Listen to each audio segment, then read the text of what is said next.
Good day everyone. In today's presentation, we're gonna dive into the innovative world of Angat Buhay program.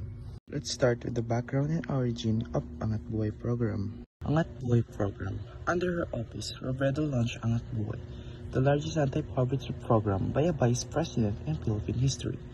The program connected communities in need with private organizations and civic groups, mobilizing resources and delivering services in areas such as education, healthcare, rural development, and disaster relief. This collaborative approach bridged public and private sectors, helping those thousand families across the country. The Angat Buhay program was launched in 2022 by then Vice President Leni Robredo. Originating from her belief in empowering marginalized communities, this anti-poverty initiative aimed to provide resources and support to uplift low-income and underserved groups across the Philippines.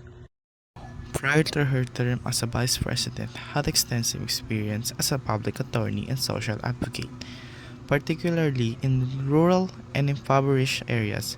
Her background in community work inspired her to focus on poverty alleviation and inclusive development, particularly through partnerships with non-governmental organizations, private entities, and local governments. Upon taking office in 2016, Robredo observed the vast needs of underserved communities across the Philippines and recognized that her office, despite limited government funds, could address some of these needs through partnerships. Instead of solely relying on government resources, she designed a program that could reach the private sector, NGOs, and local communities. Inaanunsyo ko ngayon ang target natin. Sa unang araw ng Hulyo, ilulunsad natin ang Angat Buhay NGO.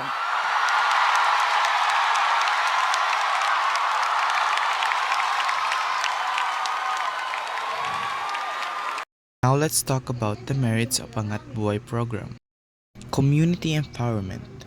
The program emphasizes grassroots involvement, encouraging local communities to take part in their development, fostering a sense of ownership, and ensuring that programs are tailored to their specific needs.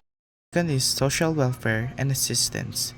It provides assistance to low-income families addressing basic needs such as food security, education, healthcare, and shelter, helping to uplift people from poverty. Third one is economic development.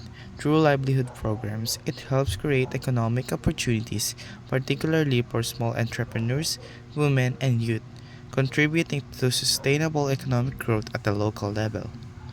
Partnerships with NGOs and private sector. It promotes collaboration between the government, non-governmental organizations, and private businesses to maximize resources, innovation, and expertise in addressing societal issues. Lastly is focus on women and gender equality. The Angat Buhay program places a strong emphasis on women's empowerment and gender equality, recognizing that the full participation of women is essential to sustainable development. Through various initiatives, the program supports women-led businesses, providing access to resources, training, and mentorship that help women grow as entrepreneurs. And leaders, Angat Buhay also advocates for equal opportunities in all sectors, working to eliminate gender-based barriers and bases that limit women's potential. Marami nagtatanong, anong kaibahan ng Angat Buhay NGO nung VP ka pa sa Kaangat Buhay as an NGO now? Mas lalo pa natin siyang napa-expand. Kasi nung VP pa ako, yung lahat na programa natin on the ground, lahat OVP family yung gumagawa. Pero ngayon, hindi na namin kailangang nandun kami mismo on the ground dahil kayo nandun na para sa amin. Kaya we are very proud of the network that we have built. And dahil nakita natin yung magandang epekto nito sa mga communities ko, nagtutulungan lahat, gusto natin mas marami pa yung ma-organize natin all over the country.